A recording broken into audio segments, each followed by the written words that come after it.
Opening film, kita akan langsung diperlihatkan pada sosok pria misterius yang saat ini sedang melakukan transaksi barang haram dengan seorang bos mafia yang bertepatan di sebuah gedung tersembunyi di antara bangunan di perkotaan. 练习运呢，这还不到中午呢。 这就是为什么我来这里，哥们儿。 Dia bernama Shin, seorang pengantar paket barang haram yang saat ini baru saja menyelesaikan pekerjaannya. Tak lama, hal mengejutkan pun terjadi saat dia hendak mengeluarkan barang tersebut yang ia sembunyikan sebelumnya, tetapi... Ya, entah datang dari mana sekelompok pasukan elit kepolisian tiba-tiba menyerbu markas dan menangkap siapapun orang yang ada di dalamnya. Tak punya banyak waktu untuk berpikir, Shin pun segera berlari menjauh dari area tembakan, namun upayanya tetap saja gagal lantaran seluruh lokasi gedung yang telah benar-benar terkepung oleh pihak kepolisian.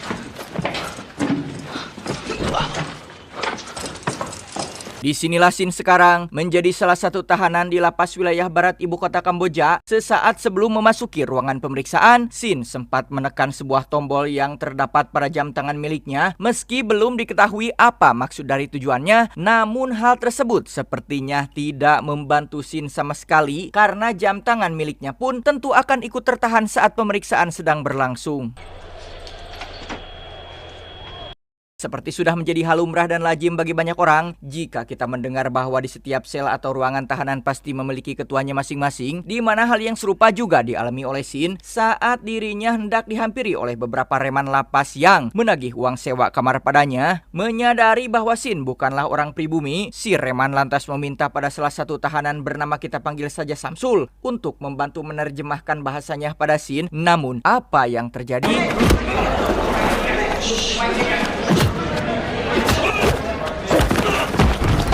Ya, perkelahian pun terjadi tepat setelah Shin menolak untuk membayar uang sewa. Meski ia berhasil memberikan pelajaran yang cukup untuk para reman tersebut, namun karena kegaduhan dan kekacauan yang terjadi, tentu membuatnya harus ditahan secara terpisah dan mendapat perlakuan yang sadis dari sang kepala sipir. Dan inilah sosok kepala sipir yang dikenal sangat sadis bernama Mat Tan Pare. Selain menjadi kepala sipir, Mat sendiri rupanya gemar menyiksa dan menyakiti para tahanan hanya untuk kesenangannya semata. Hal itu terbukti saat Mat terlihat sedang menyiksa Shin menggunakan alat sengat listrik bertegangan tinggi yang dipasangkan tepat di kepala Shin itu sendiri.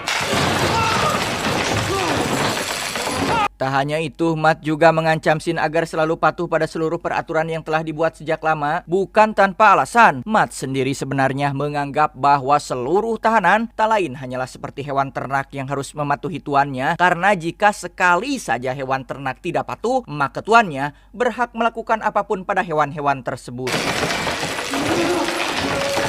Keesokan harinya terungkaplah bahwa Mat rupanya tidak hanya dikenal sebagai sosok kepala sipir yang kejam, melainkan adalah dalang dibalik transaksi jual beli tahanan yang biasa dilakukan oleh para petinggi. Diketahui mereka memang dengan sengaja membeli para tahanan yang terlihat cukup tangguh hanya untuk dipermainkan dengan cara dilepas di hutan dan berakhir diburu oleh para petinggi itu sendiri.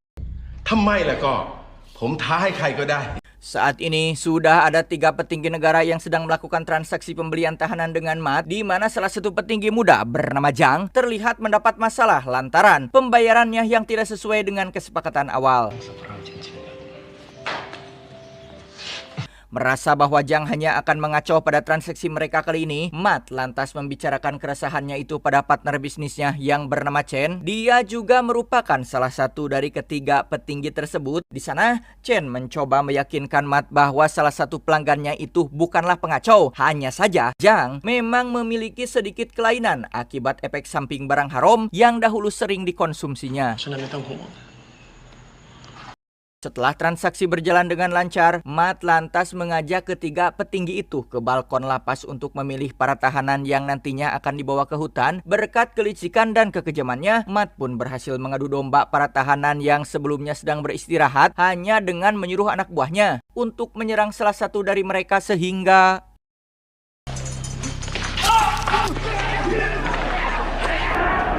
situasi mendadak berubah menjadi sangat kacau tepat setelah para tahanan berhasil diadu domba. Bahkan di sana, Shin yang juga tidak tahu menahu soal apa yang sedang terjadi pun harus ikut membela diri dari beberapa tahanan yang mencoba untuk menyerangnya.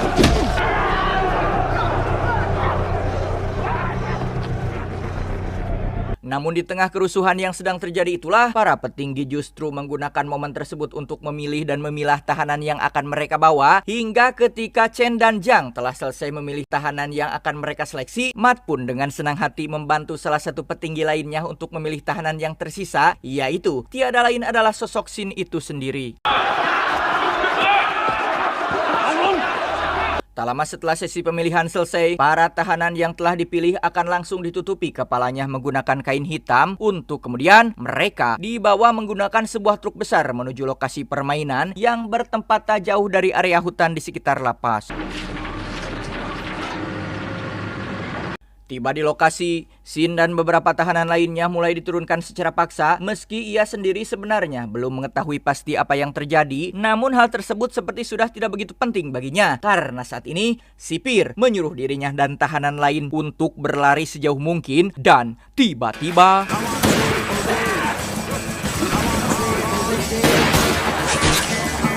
ya, tanpa aba-aba apapun, Chen melepaskan tembakan yang langsung mengenai salah satu tahanan hingga membuat Shin dan para tahanan lainnya panik. Namun meski begitu, Shin yang tak tega ketika melihat Samsul tertembak pun sempat berhenti untuk memapahnya sebelum akhirnya mereka pun kembali melarikan diri hingga ke tengah hutan.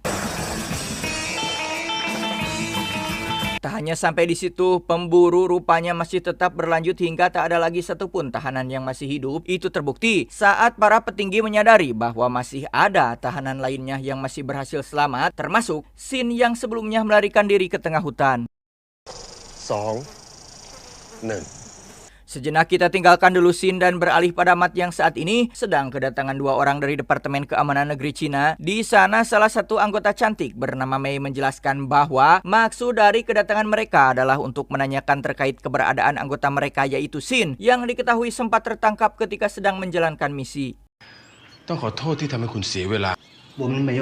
Meski Mei sendiri masih tidak mempercayai sosok Mat karena alasan dan gelagatnya yang mencurigakan, namun karena kedatangan mereka yang bahkan tidak membawa surat perintah atau apapun, alhasil mereka pun akhirnya memutuskan untuk pergi terlebih dahulu dan berniat akan kembali setelah membawa surat perintah. Kembali pada Shin dan Samsul, saat ini mereka berdua terlihat sudah memasuki kawasan hutan. Merasa jika hanya berdiam diri saja tidak aman, Shin lantas meminta pada Samsul agar terus bergerak sebisa mungkin demi untuk menghindari kejaran para petinggi. Sementara di sisi lain, hal yang tak terduga dialami Jiang saat dirinya terperosok ke dalam jebakan hewan yang dibuat oleh salah satu warga. Melihat seseorang masuk ke dalam jebakan miliknya, si warga yang memang tidak memiliki niat jahat pun dengan baik hati menarik Jiang keluar dari jebakan. Namun alih-alih masalahnya selesai begitu saja, Jiang justru memanfaatkan si warga untuk membantunya memandu jalan ke hutan. Di tengah upaya pelarian mereka, seketika Shin dan Samsul dikejutkan dengan kemunculan salah satu petinggi yang berada tak jauh dari posisi mereka saat ini. Tak ingin tinggal diam, Shin lantas meminta pada Samsul untuk berlari agar bisa mengalihkan perhatian si petinggi. Sementara untuk dirinya akan langsung menyerang si petinggi tersebut dari belakang secara diam-diam. Selesai menghabisi si petinggi dan merampas semua senjata juga perlengkapannya, Shin lantas segera kembali melanjutkan pelariannya bersama Samsul, tepat sebelum para anak buah Chen tiba di lokasi. Disinilah kita akan diperlihatkan pada kekejaman dari sosok Jiang tepat setelah ia berhasil menemukan salah satu dari ketiga tahanan yang selamat berkat bantuan si warga. Jiang tanpa ragu segera melepaskan timah panasnya, bahkan hingga menggunakan granat peluncur yang langsung membuat si tahanan jatuh tak berdaya. Di sisi lain, Mei yang sebelumnya sempat melacak Sin melalui GPS yang tertanam di jam tangannya pun memberitahu pada atasannya mengenai lokasi terakhir Sin terlihat, dan tak lama perjalanan mereka pun terhenti setelah melihat Matt dan beberapa sipir lapas yang sedang membawa jasad para tahanan merasa ada yang janggal dengan hal tersebut. Mei lantas mendesak Matt untuk memberitahukan kebenarannya. Namun, apa yang terjadi? Ya, Mei yang sedari awal memang sudah mencurigai sosok Matt, pada akhirnya semua kecurigaan itu terbukti benar. Tepat setelah Matt menembak atasannya hingga tewas di tempat, untuk kemudian ia dibawa oleh anak buah Matt ke hutan untuk dijadikan sebagai sandera. Terlihat saat ini Sin menemukan sebuah gubuk yang di dalamnya terdapat terowongan rahasia. Entah rencana apa yang akan digunakan olehnya nanti. Namun hal yang mengejutkan kembali terjadi saat ia mendapati Jang dan warga desa yang sedang berada tak jauh dari lokasi mereka. Melihat adanya sebuah gubuk mencurigakan, si warga yang sebelumnya sempat menolak untuk mengeceknya pun akhirnya tak memiliki pilihan lain setelah terus-menerus diancam. Tetapi naas, si warga tak sengaja tertembak oleh Sin yang langsung membuatnya tewas seketika. Mendengar adanya suara tembakan, Matt, Chen, dan yang lainnya pun lantas bergerak menuju sumber suara. Hingga setelah Jang memberitahu bahwa di dalam gubuk ada Sin dan si Samsul yang sedang bersembunyi, mereka pun tanpa ragu langsung menggempur gubuk tersebut tanpa ampun. Beruntung berkat terowongan yang terdapat di bawah gubuk, Sin dan Samsul akhirnya bisa berhasil menyelamatkan diri dari tembakan yang terus menggempur mereka sebelumnya. Tapi meski begitu, karena jumlah sipir dan anak buah Chen yang terbilang cukuplah banyak, tentu membuat ruang gerak Sin menjadi sangat terbatas. Itu terbukti saat lokasi mereka kembali diketahui oleh salah satu sipir yang langsung mengejar tepat setelah mereka keluar dari terowongan. 加上狐狸的把，当真吗？ 他们追上来了，快！ Karena kaki Samsul yang sebelumnya terluka akibat gigitan anjing saat di terowongan membuat mereka sempat terpisah satu sama lain. Alhasil, Sin pun terpaksa harus berusaha melawan dan menghadapi para sipir seorang diri. Hingga tak lama, Samsul pun datang membantunya di waktu yang tepat.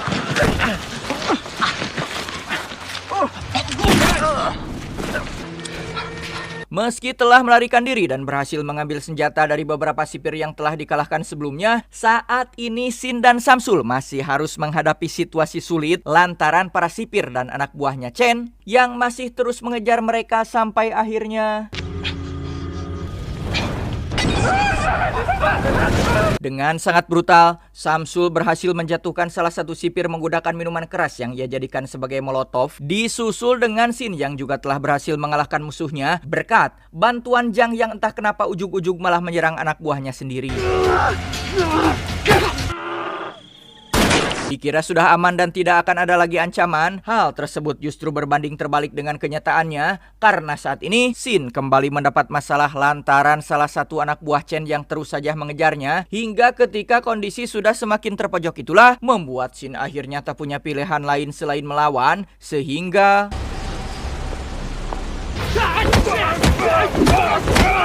pertarungan pun tak terelakkan lagi. Meski awalnya Sin sempat dibuat terpojok dan sangat kewalahan, namun seperti keberuntungan masih tetap berpihak padanya karena saat di detik-detik ia hampir sekarat, Sin akhirnya berhasil memberikan perlawanan balik dengan cara seperti ini.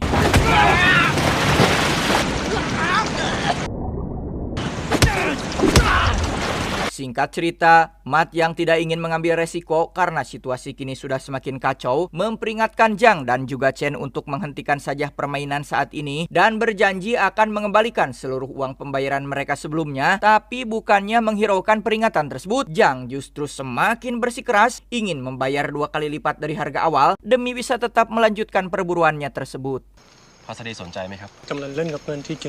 Malam harinya, Matt terlihat sedang mencoba bernegosiasi pada Sin dengan menggunakan alat komunikasi radio yang sempat ia curi dari anak buahnya. Tapi meski begitu, upaya Matt untuk menjebak Sin harus berakhir sia-sia lantaran Mei yang sedang diancam malah berterus terang pada Sin terkait rencana Matt yang ingin membunuhnya. Mendengar hal tersebut, Sin tentunya langsung menolak tawaran Matt. Bahkan ia berniat ingin menyelamatkan Mei seorang diri sekaligus membalaskan dendamnya terhadap Matt dan juga yang lain. Tak butuh waktu lama, Sin dan Samsul mulai terlihat ingin melancarkan aksinya, di mana hal terduga terjadi saat Mei memberikan perlawanan pada sipir yang berusaha menyerangnya diam-diam. Melihat kesempatan tersebut, tentu membuat Sin tanpa ragu langsung memasuki area musuh, untuk kemudian lekas segera membawa Mei melarikan diri, tetapi...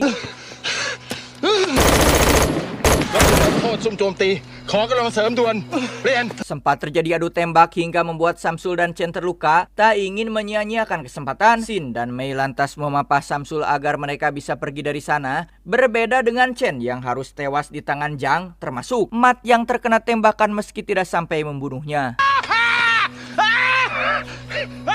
Sesampainya Sin dan Mei di sebuah pedesaan, mereka sempat berusaha untuk mengobati Samsul yang terluka, namun upaya mereka harus berhenti ketika menyadari bahwa Samsul memang sudah tewas. Melihat si Zhang yang masih terus mengejar, Sin yang sudah terlanjur emosi pun berniat ingin menghabisinya saat itu juga.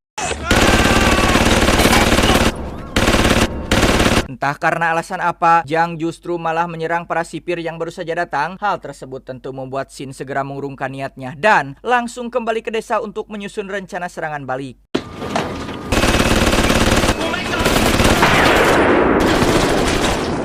Setelah menghabisi Zhang, Mat langsung memerintahkan para sipir lainnya berpencar mencari Sin, tanpa sadar jika saat ini mereka sedang masuk ke dalam perangkap sehingga... Berkat bantuan dari beberapa warga desa, Sin awalnya sempat mengungguli dalam pertarungan tersebut. Namun karena perbedaan jumlah yang signifikan, maka ia harus kembali dibuat terpojok sampai akhirnya...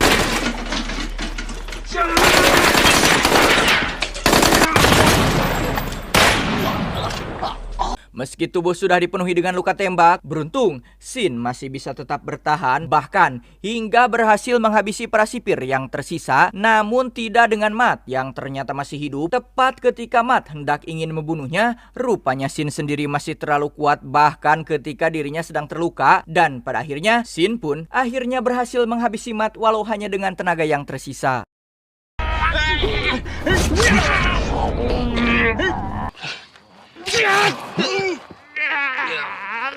Di akhir film, kita akan diperlihatkan pada Sin yang kini sudah benar-benar berhasil menghabisi seluruh anak buah Mat dan menghapus jejaring ilegal di balik lapas tempatnya ditahan. Sementara untuk Mei sendiri juga berhasil menyelamatkan beberapa warga yang sebelumnya sempat bersembunyi. Kemudian, film pun tamat. Pesan yang bisa kita ambil dari film ini adalah sebanyak apapun harta yang kita miliki, rasa kemanusiaan dan empati tetaplah menjadi harga yang lebih mahal. Karena tanpa itu semua, kekayaan hanya akan mengubah seseorang menjadi binatang yang lebih buas daripada apa yang mereka buru. Bisa jadi kehilangan jati diri, bahkan hingga membusuk dalam kekosongan moral. Saya Kim beserta keluarga mengucapkan selamat beraktivitas saudaraku. Tetap semangat, tetap menonton film aslinya ya. Jangan lupa untuk bersyukur hari ini. Selamat menunaikan ibadah puasa bagi yang menjalankannya. See you next time.